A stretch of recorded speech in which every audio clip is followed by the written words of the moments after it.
আপনি কি এসআইপি করেছেন তবু লাভ পাচ্ছেন না? মিউচুয়াল ফান্ডে টাকা রাখছেন তবু মনে হচ্ছে কোনো একটা জায়গায় ভুল হচ্ছে।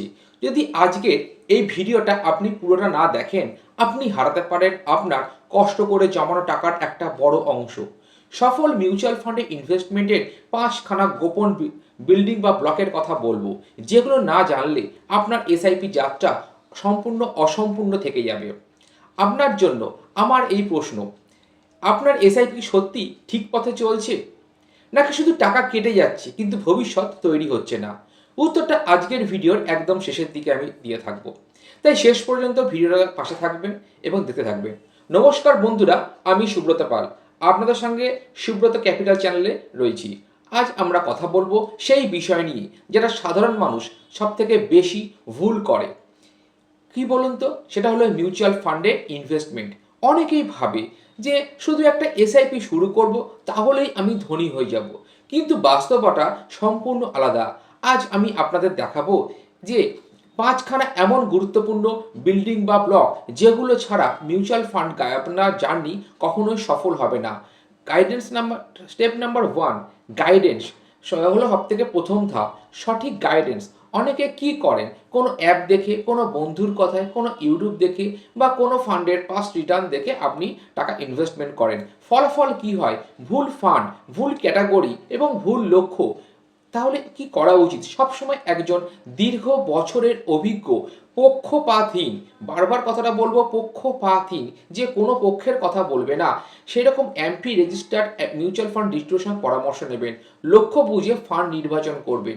2, পেশেন্স বা ধৈর্য। মিউচুয়াল ফান্ড মানে এটা কোনো ম্যাজিক নয়, এটা একটা দীর্ঘমেয়াদী খেলা। 3 মাসে ধনী হওয়া যায় না, কিন্তু 6 মাসে আপনার একটা ভালো রিটার্ন আসতে পারে। কম্পাউন্ডিং কাজ করলে, সময় দিলে, ধৈর্য ধরুন, তাড়াহুড়ো কখনোই করবেন না। 3, পোর্টফোলিও রিভিউ, নিয়মিত পর্যালোচনা। অনেকেই মনে করেন এসআইপি শুরু করলে ভুলে যান, কিন্তু বাজার বদলায়, আপনার লক্ষ্য বদলায়, তাই পোর্টফোলিও মাঝে মধ্যে রিভিউ করা অত্যন্ত জরুরি। বছরে অন্তত 1 থেকে 2 বার, বাধ্যতামূলকভাবে একবার অন্তত আপনার পোর্টফোলিও পারফরমেন্স চেক করুন। 4, ডিসিপ্লিন। আপনার যে সফল যে ইনভেস্টররা যারা হয়ে থাকে, তাদের সব থেকে বড় গুণ কি জানেন? সেটা হলো ডিসিপ্লিন। বাজার পড়লে এসআইপি বন্ধ করা উচিত নয়, বরং চালিয়ে যাওয়াটাই হলো বুদ্ধিমানের কাজ। নিয়মিত বিনিয়োগ হলো বড় সম্পদ তৈরির মূল চাবিকাঠি। 5, গুরুত্বপূর্ণ ডাইভার্সিফিকেশন, ঝুঁকি কমানো। সব টাকা কখনো এক ফান্ডে নয়, অর্থাৎ সব ডিম এক ঝুড়িতে রাখবেন না।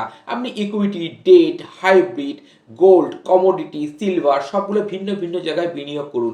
এতে আপনার ঝুঁকি কমে, রিটার্ন স্থির হয়। আর কষ্টের টাকাটা যখন ঠিক জায়গায় না লাগে, তখন কেমন লাগে বলুন তো? মাসের পর মাস আপনি এসআইপি কেটে যাচ্ছে কিন্তু রেজাল্ট নেই। কারণ এটাই, এই 5টা নিয়ম ফলো করেননি। আপনি যে স্মার্ট কিছু সলিউশন আপনার সামনে তুলে ধরছি, তার সমাধানগুলো আপনার সামনে তুলে ধরছি। 1, সঠিক গাইডেন্স নিন। 2, ধৈর্য রাখুন। 3, পোর্টফোলিওকে রিভিউ করুন।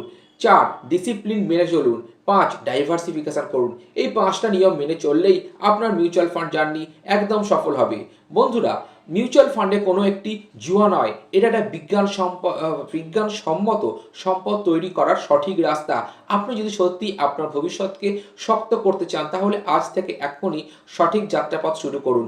কন্ট্যাক্ট করুন উপরে দেওয়া, স্ক্রিনে দেওয়া নাম্বারে সুব্রত ক্যাপিটাল চ্যানেলের সঙ্গে। আজকে সঠিক গাইডেন্স আমরা প্রোভাইড করে থাকি। শুরু করুন আপনার সফল ইনভেস্টমেন্ট জার্নি। ভিডিওটা ভালো লাগলে একটি লাইক এবং একটি শেয়ার অবশ্যই করবেন। সাবস্ক্রাইব করতে ভুলবেন না যদি আপনি চ্যানেল নতুন দর্শক হয়ে থাকেন। নমস্কার, আমি সুব্রত পাল। পরবর্তীকালে দেখা হবে আবার অন্য কোনো ভিডিওয়ে। ভালো থাকবেন। জয় জগন্নাথ।